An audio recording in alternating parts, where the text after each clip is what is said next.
Hello mga mami, magluluto tayo ngayon ng tahong. Special na tahong ganar. Tahong ni Darna. Nilaga ko muna siya, tapos tinanggal ko yung shell niya. At ito ang kailangan natin. Sili, luya, bawang. Ayan, kailangan hiwa-hiwain. And then, painitin natin ang kawali. Pag mainit ang kawali, lalagyan na natin ng mantika. Pag mainit na yung mantika, ilalagay na din natin itong bawang. Yes, boy bawang. Pagka kulay brown na yung bawang, ilalagay na natin si tahong.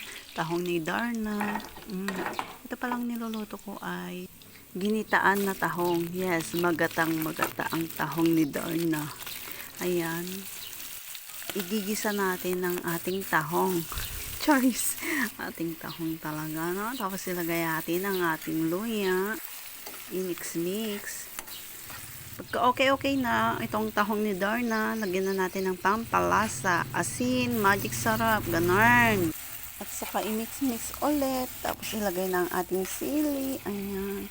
Pagka okay na yung sili, ilalagay natin ang ating data. Ito yung pinaka main ingredients.